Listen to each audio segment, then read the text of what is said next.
Hello everyone.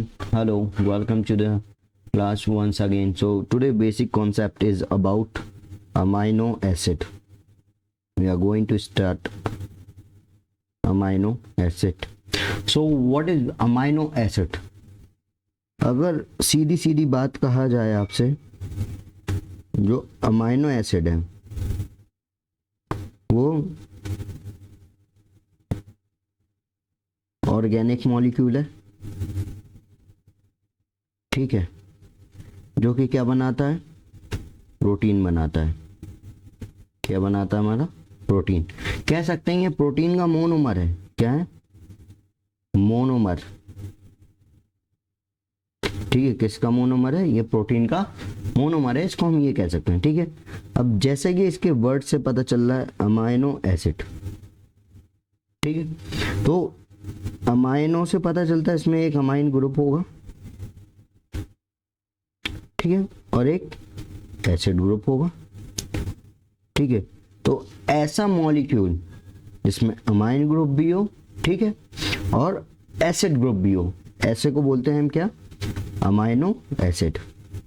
क्या बोलेंगे? Amino acid. ठीक है, अब हम आपको स्ट्रक्चर बता देते हैं अमाइनो एसिड का कैसा होता है।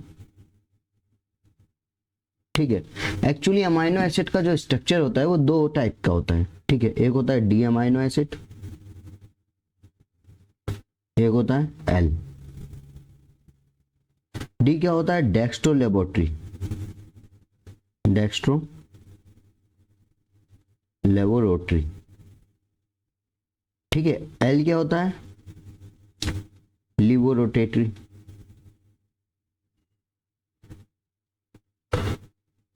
ठीक है, तो दो टाइप का होता है। जो ज्यादातर हमारे प्रोटीन में पाया जाता है वो कौन सा पाया जाता है? वो पाया जाता है एल अमाइनो एसिड। ठीक है, ज्यादातर कौन सा पाया जाता है? एल अमाइनो एसिड हमारे ज्यादातर प्रोटीन में पाया जाता है।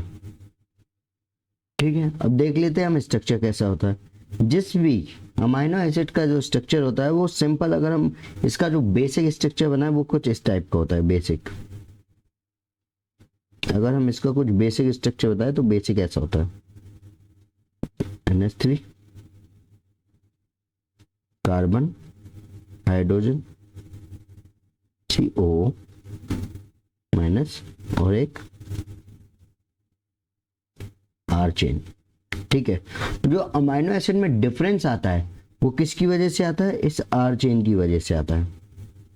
ये R चेन की वजह से क्या आता है? अमाइनो एसिड में डिफरेंस आता है। ठीक है, ये R चेन में डिफरेंस होगा तब जाके अमाइनो एसिड अलग अलग टाइप के बनेंगे। ठीक है, ये हो गया हमारा अमाइनो ग्रुप। ओके, ये हो गया हमारा कार्बोक्सिलिक एसिड ग्रुप। ठीक है, और ये हो गया हमारा पूरा अल्फा कार्बन। क्यों इसको अल्फा कार्बन क्यों बोला गया? क्योंकि इसके चारों ग्रुप अलग अलग हैं। चारों देखे जाए तो चारों इसके फंक्शनल ग्रुप क्या है? अलग अलग टाइप के हैं। तो ये है एक बेसिक स्ट्रक्चर।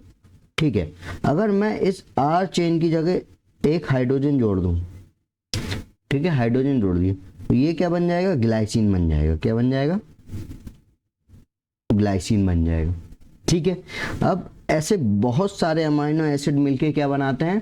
प्रोटीन बनाते हैं। ठीक है, ग्लाइसिन, एलानिन, वेलिन। अब मैं आपको इसका क्लासिफिकेशन बताता हूं। ठीक है, अब मैं आपको इसका क्या बताता हूं? क्लासिफिकेशन।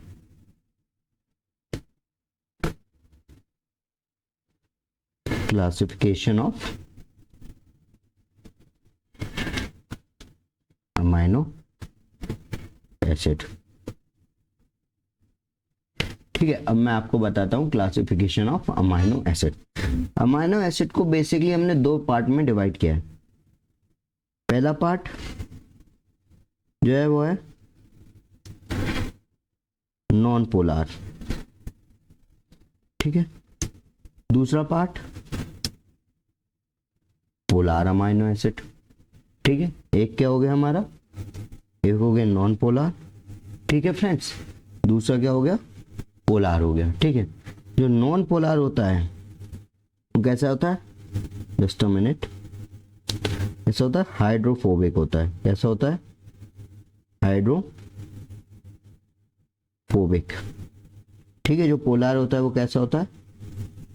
हाइड्रोफिलिक। हाइड्रोफोबिक और हाइड्रोफिलिक तो आप सब जानते होंगे। हाइड्रोफोबिक जिसको पानी से डर लगे, हाइड्रोफिलिक जिसको पानी से प्यार हो, सिंपल सी बात है, ठीक है। अब देख लेते हैं हम जो नॉन पोलर हैं उसमें आ जाते हैं हमारे एलालीन, वेलिन, ल्यूसीन, ठीक है, आइसोल्यूसीन,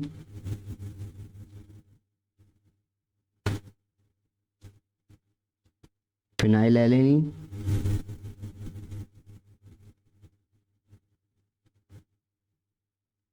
ट्रिप्टोफैन,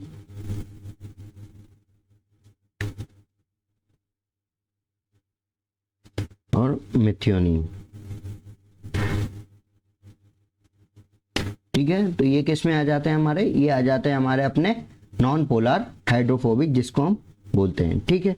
अब दो ऐसे हैं जो कि पोलर में भी आते हैं और नॉन पोलर में भी आते हैं। वो दो कौन से हैं, दो अमाइनो एसिड ऐसे हैं, ठीक है, जो बीच में आ जाते हैं। एक है ग्लाइसिन और एक है प्रोलीन, ठीक है। एक क्या है, ग्लाइसिन है और एक क्या है, प्रोलीन है। ग्लाइसिन और प्रोलीन का कंपोजिशन देखें तो ज़्यादातर ये किस में आते हैं, नॉन पोलर में आते हैं, पर कभी कभी इनको पोलर कैटेगरी में भी रख दिया जाता है, ठीक है। अगर हम टोटल अमाइनो एसिड देखें तो हमारे पास जो टोटल अमाइनो एसिड है वो अराउंड अभी तक डिस्कवर्ड हुए हैं, जो कि हुए हैं अराउंड 500, ठीक है। 500 अमाइनो एसिड अभी तक डिस्कवर हुए हैं, जिसमें से जो अमाइनो एसिड हमारे प्रोटीन में या बॉडी में पाए जाने हैं, जो हम मतलब स्टैंडर्ड अमाइनो एसिड बोलते हैं, जिनको हम क्या बोलते हैं, standard amino acid. Standard amino acid कितने हैं हमारे पास, 20 हैं अप्रोक्स, ठीक है। 20 इसलिए बोल रहे हैं क्योंकि दो और नए अमाइनो एसिड हैं, सिलोसिस्टीन, ठीक है, और एक और है, ठीक है। तो इन दो को कभी गिनते हैं कभी नहीं गिनते हैं, क्योंकि ये बॉडी में ज़्यादा यूज होते नहीं है, इसलिए हम इनको 20 बोलते हैं, ठीक है। अगर हम पोलर की बात करें, अब पोलर पे बात कर लेते हैं, ठीक है। पोलर में भी हमारे पास 3 कैटेगरी में डिवीजन है, ठीक है। पहली कैटेगरी जो होती है वो होती है अनचार्ज्ड, ठीक है। दूसरी कैटेगरी जो होती है नेगेटिव चार्ज, ठीक है। और तीसरी कैटेगरी अगर हम देखें तो तीसरी कैटेगरी होती है हमारी पॉजिटिव चार्ज, ठीक है। अगर अनचार्ज में हम देखें तो अनचार्ज में हमारे पास कौन सा आता है, सीरीन, ठीक है, थ्योरेनिन,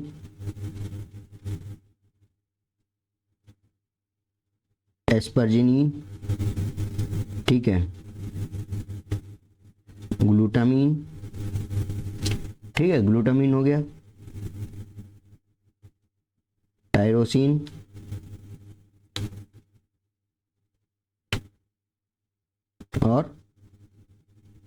और बताइए, और कोई आप बता सकते हैं तो कमेंट जरूर करते जाइएगा, आगे आप कमेंट करेंगे तो मुझे अच्छा लगेगा, आप बता सकते हैं, ठीक है। टायरोसिन हो गया, एस्पर्जिन हो गया, एस्पर्जिन हो गया, ग्लूटामाइन हो गया, टायरोसिन हो गया,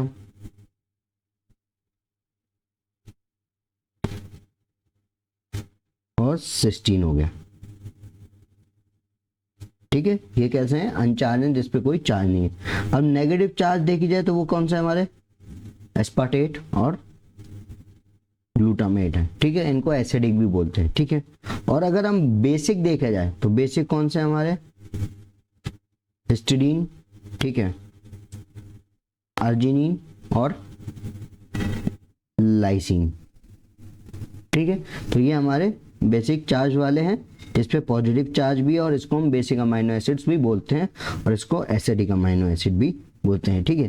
तो अगर आप काउंट करेंगे तो टोटल 20 हो जाएंगे, गिनते हैं 1 2 3 4 5 6 7 8 9 10 11 12 13 14 15 16 17 18 19 20। तो ये 20 अमाइनो एसिड का क्लासिफिकेशन है, ठीक है। तो अमाइनो एसिड के लिए आज इतना ही है, ठीक है। अगले वाले वीडियो बताइए आप कौन सा चाहिए आपको, और चैनल को सब्सक्राइब करिए और अपने फ्रेंड्स के साथ शेयर करिए जिनका बेसिक स्ट्रांग नहीं है, तो उनका बेसिक स्ट्रांग होगा, क्योंकि आगे हम और भी अच्छी वीडियोस लाने की सोच रहे हैं बेसिक की, ठीक है। Thank you everyone so much.